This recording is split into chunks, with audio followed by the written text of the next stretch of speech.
camarógrafo en el programa de Art Attack en la época donde conducía Rui Torres y las grabaciones se hacían en Londres. Él era muy dedicado y le encantaba su trabajo, además se llevaba bien con todos en la producción, siempre cuando se terminaba de grabar un episodio platicaba con él o hacíamos comentarios del programa. El tiempo volaba muy rápido en charlar, se podría decir que yo era su mejor amigo, sin presumir mucho, incluso me contaba sobre su familia pues él tenía una hija recién nacida. Se le iluminaba la mirada cada vez que hablaba de ella. Tenía fotos de ella y me las mostraba, pero se sentía muy triste pues casi no sabía nada de ellas, las extrañaba muchísimo. Yo le decía que no tenía nada de qué preocuparse si él les enviaba cartas para hacerles saber que estaba bien, aceptó mi propuesta y comenzó hoy mismo. Cada día le enviaba una carta a su esposa y esta le respondía y también le enviaba fotos de su hija, que era lo que más quería en el mundo. Un hijo es lo más maravilloso que el ser humano puede recibir. Rui también me contaba que estaba estudiando ingeniería en telemática pues su carrera como actor no era lo único con lo que pudiera tener éxito, pero me decía que solo iba a estar trabajando un tiempo con Disney Channel y después regresaría a México para terminar sus estudios. Yo admiraba en parte a Rui por los sueños que tenía para darle lo mejor a su familia. Él era muy feliz. Hasta que los problemas comenzaron. Un día mientras grabábamos un episodio dimos la primera pausa para darle un descanso a Rui, en ese momento llaman por teléfono. Era su esposa y por el tono en el que Rui le contestaba no era muy bueno. Cuando finalizó la llamada le pregunté qué era lo que pasaba y él me contestó con un tono molesto que no tenía nada. La pausa terminó y volvimos con el programa. Cuando terminamos de grabar Rui se fue a su camerino enfurecido, lo seguí para preguntarle qué era lo que tenía nuevamente, y me contó que había tenido una pelea con su esposa. Ella le decía que hasta cuándo iba a dejar de grabar ese estúpido programa y él le respondió que tomaría un poco de tiempo, porque lo habían contratado para que grabara una segunda temporada. Su esposa nuevamente contestó enfurecida, le dijo a Rui que él nunca tenía tiempo para hablarle, que lo único que le importa es su programa. Él contestó que le manda cartas para saber cómo estaban, pero en ese momento ya había colgado. Rui estaba un poco triste y molesto al mismo tiempo que solo lo que podía hacer era irme y dejarlo solo. Desde ese momento empezó a tener más y más problemas con Elena, su esposa, que hicieron cambiar el humor de Rui. Ya no era el simpático y energético de antes. Ahora solo terminaba de grabar y se encerraba en su camerino. Pero ese solo era uno de los tantos problemas que tuvo. En el 2002 ya estábamos grabando la segunda temporada, y al parecer todo volvió a la normalidad, y Rui se veía más contento, y todo su coraje había desaparecido pero fue por solo un momento. Un sábado por la tarde estábamos Rui y yo en su departamento charlando, cuando su teléfono suena, él contesta, y se queda callado, su mirada comienza a cambiar hasta que emite un grito leve, y cuelga el teléfono, se altera demasiado y yo le pregunto que sí, qué le pasaba. Estaba muy alterado y daba vueltas por todos lados. Vuelvo a preguntarle qué le ocurría y él me contesta con un nudo en la garganta. Mi hija está muerta.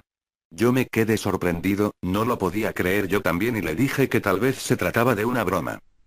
Y él me decía que no. Le habían hablado del hospital preguntando por un tal Rutillo Torres. Al cual afirmó, y fue cuando le dijeron que su hija había sufrido una fuerte pulmonía de la cual no pudieron hacer nada. Él lloraba desconsoladamente y culpaba de todo a Elena, era lo único que hacía. Tuvo que irse a México para que él declarara por el cuerpo de su hija, para saber si no se trataba de otra persona, pero, lamentablemente era cierto, su hija estaba muerta.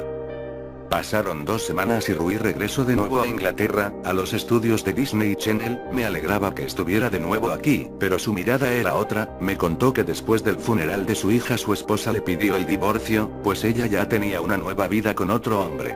Rui estaba destrozado pero después de algunos instantes su cara cambió, como si nunca hubiera pasado nada. Bueno, hay que comenzar de nuevo, me contestó. Yo le dije que hacía bien que actuara de esa manera, pero en el fondo su mirada no me daba buena espina, solamente le seguí la corriente.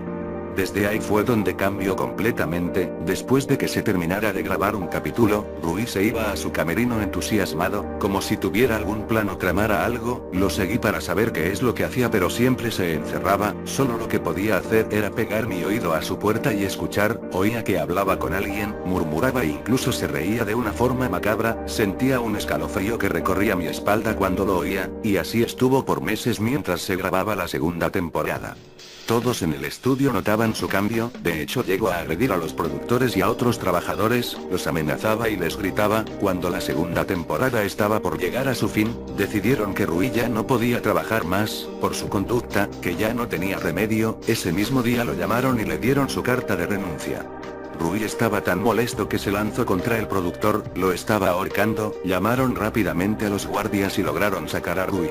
Él gritaba: "Acaban de perder lo único bueno de su canal, imbéciles". Gritó por todo el estudio hasta que no se escuchó ni una sola palabra más. Muchos trabajadores renunciaron por la conducta que Rui tenía, y los que quedaban temblaban del miedo y rezaban para que no les hiciera daño. Yo solamente guardaba la calma y trataba de no causarle muchos problemas. Nunca me imaginaría que perdería a un colega, aunque yo seguía trabajando ahí. Pasaron 4 meses de la renuncia de Rui. Empecé a investigar en dónde se encontraba. Patty, una amiga del estudio, me contó que Rui se había trasladado a México, pues tenía que terminar su carrera de ingeniero en telemática, y quizás volvería a rehacer su vida. Me pareció algo extraño ya que una persona con la mentalidad de Rui no tuviera la capacidad como para seguir estudiando, mucho menos para tener una familia, pero decidí dejar a Rui que hiciera su vida como se le dé su gana. Yo aún tengo la mía y él la suya.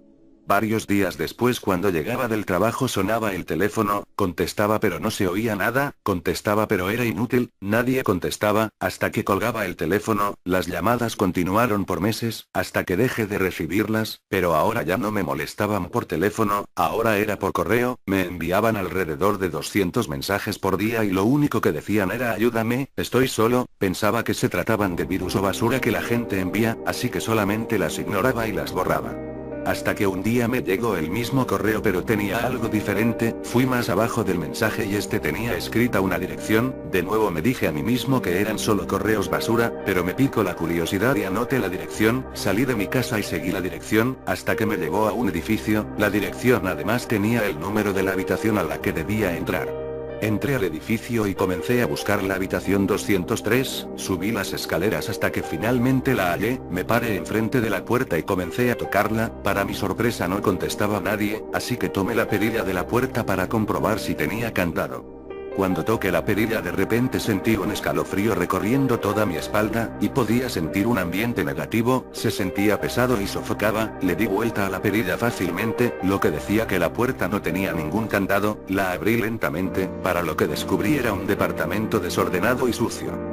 Caminé por la sala pero era difícil ya que había muchas cosas tiradas en el piso, además apestaba como si un animal hubiera muerto, hasta que llegué a una puerta, la abrí lentamente. No podía creer lo que veía, estaba el cadáver desnudo de una persona. Me horroricé demasiado, me acerqué lentamente para ver de quién se trataba, me paré enfrente de él.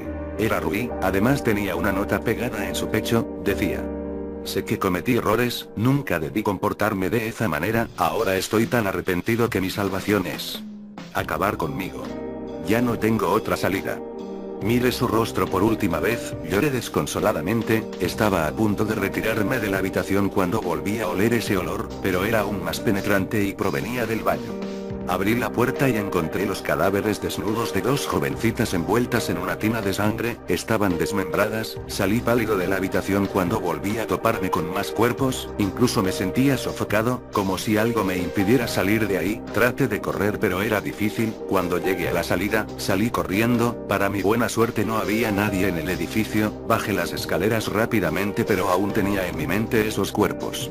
Incluso empecé a escuchar risas que me alteraban más hasta que desperté. Estaba en el hospital, el doctor estaba en mi habitación y le pregunté qué era lo que había pasado, a lo que respondió que un inquilino de un departamento lo trajo porque lo halló en las escaleras desangrándose, y que debía estar en la sala de cuidados intensivos para monitorear mi avance. Me quedé aliviado, el doctor me dejó para que descansara y cerró la puerta. En ese momento apareció una silueta de lo que podía ser Rui y me preguntó cómo me sentía, y yo le contesté que estaba bien, a lo cual le pregunté cómo estaba también, y él respondió que más o menos, que aún no se acostumbraba. "Te acostumbrarás", le respondí. No pasó más de un mes y me dieron de alta. Desde aquí en adelante, ya nunca más estuve solo.